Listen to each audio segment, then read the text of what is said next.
Welcome back to DPSN. I'm Dylan Oliver, and today we have my Week 7. Yes, Week 7. We're already 7 weeks in to the NFL season, and I have my Week 7 score predictions for all 14 matchups going on this weekend in the NFL. So to start things off, Thursday Night Football, we have the New Orleans Saints traveling to the Arizona Cardinals, and in this one, I have the New Orleans Saints going to Arizona, but losing with a score of 22-20. I think it's going to be a very, very close game, but with the return of DeAndre Hopkins now for the Cardinals, I think they squeak out a win in this one. Then to start things off, Sunday kicks off in the morning with the Baltimore Ravens versus the Cleveland Browns, this one being played in Baltimore. I'm not a big fan of the Browns right now after losing the last couple of games, and Jacoby Brissett just hasn't looked that fantastic. I mean, the Ravens had a bad loss to the Giants last week, but I trust the quarterback with the Ravens a lot more than I trust the quarterback with the Browns. Therefore, I have the Baltimore Ravens winning this game. Nice close score, 24-20. After that one, we have the Tampa Bay Buccaneers at the Carolina Panthers. Now, the Buccaneers should dominate and kill the Panthers, but I said that last week also when the Buccaneers played the Steelers, and we all know what happened there. The Steelers ended up going in and beating the Bucs. So I can't say I'm super duper confident about this, but I still think there's no chance the Panthers are able to pull off an upset here. So I'm going to give this one to the Buccaneers with a score of 27-13. After that one, we have a pretty evenly matched game between the Atlanta Falcons and the Cincinnati Bengals. The Falcons have really been surprising some people this season, including myself. I did not think they would be 3-3 after the first 6 weeks of the season, but hey, here we are. They've picked up some impressive wins and looked pretty solid in some of their losses as well. Overall, though, I think that the Bengals are the much more talented team, and that the Bengals in Cincinnati will be able to win this game with a score of 26-21. Up next, we have the Detroit Lions coming off of a bye week versus the Dallas Cowboys coming off of a loss to the Philadelphia Eagles, but more importantly, as of right now, I'm pretty positive Dak Prescott will be returning for the Dallas Cowboys. This is huge, huge news. The Cowboys defense has been phenomenal all season long, and now they finally have their quarterback back, so maybe this offense can get things going. Lions, on the other hand, coming off of a bye week. The week before, it was a bad performance against the Patriots.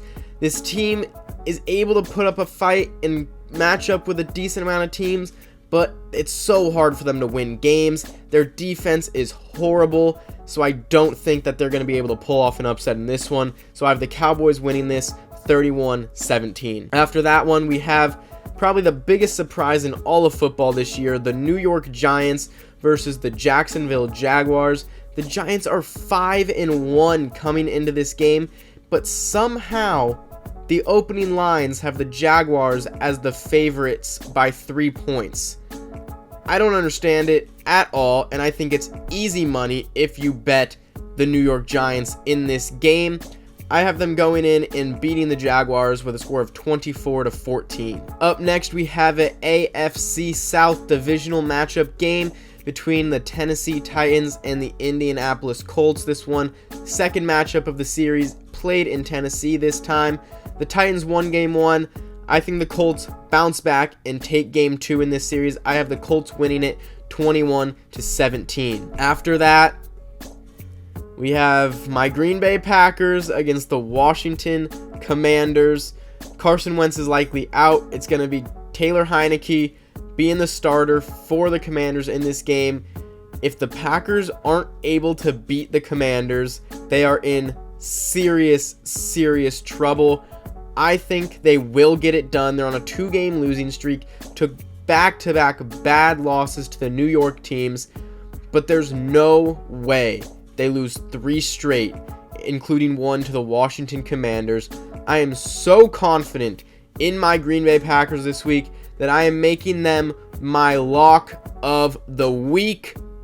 However, I only have them winning this game 23-20. So it'll be close, but I guarantee the Packers will end up winning it. Speaking of my Packers, the team that destroyed them last week was the New York Jets. This week, those Jets are going into Denver to take on Russell Wilson and the Broncos. This is not going to be a high-scoring game.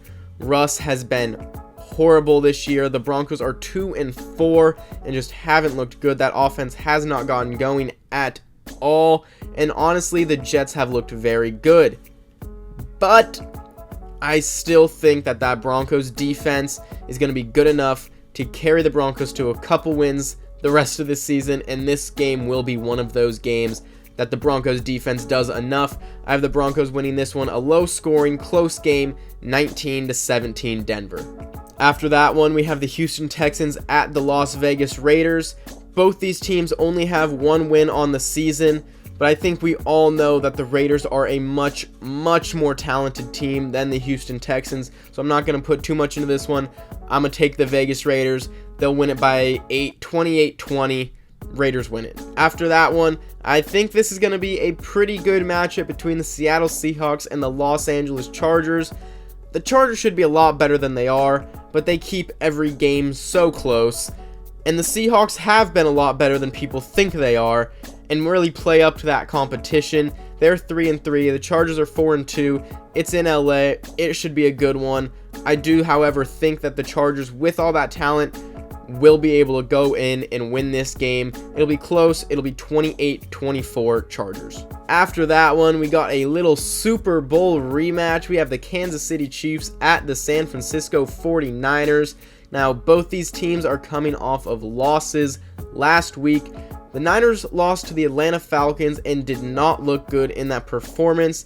The Chiefs lost to the best team in all of football, the Buffalo Bills, and was in it for most of the game.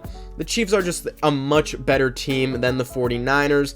I really don't trust Jimmy Garoppolo all that much, and it showed against the Falcons. If these Niners can't get a run game going, they can't do anything. So, for those reasons, and because Patrick Mahomes is on the other side, I'm taking the Chiefs going into San Francisco and winning this game 30-23. Now, finally, on Sunday Night Football, we have the Pittsburgh Steelers coming off of a huge win over Tom Brady and the Buccaneers versus the Miami Dolphins, a team that's getting their starting quarterback back for the week. Tua Tagovailoa is coming back after the scary injury that occurred just 2 weeks ago. I don't know if Tua should be coming back this soon after an injury like that, but he's back. Not much any of us can do about it. I think with Tua back, the Dolphins are a great team and that they will be able to beat the Pittsburgh Steelers. I know the Steelers had a very impressive win last week, but I don't think it's going to be able to go into the following weeks. I think they were a one-hit wonder, and they're going to lose this one. I have the Dolphins winning it 23-17. And now lastly, on Monday Night Football, we have the Chicago Bears versus the New England Patriots. I would not be surprised with how the Patriots have been playing if they shut out the Chicago Bears in this game. The Bears' offense is absolutely atrocious. They can't move the ball. They can't score points. They cannot do anything offensively. And this Patriots defense, the last 2-3 weeks even, has been phenomenal. So, with it being in New England, with the Patriots having such a great defense the last couple of weeks, and with how awful the Chicago Bears are, I of course have the Patriots winning this game. It'll be 22-9. Those are all the games on the schedule for this Week 7 in the NFL. Be sure to tune in next week where I will have my Week 8 score predictions. But for now, I'm Dylan Oliver, and I will see you next time. Bye.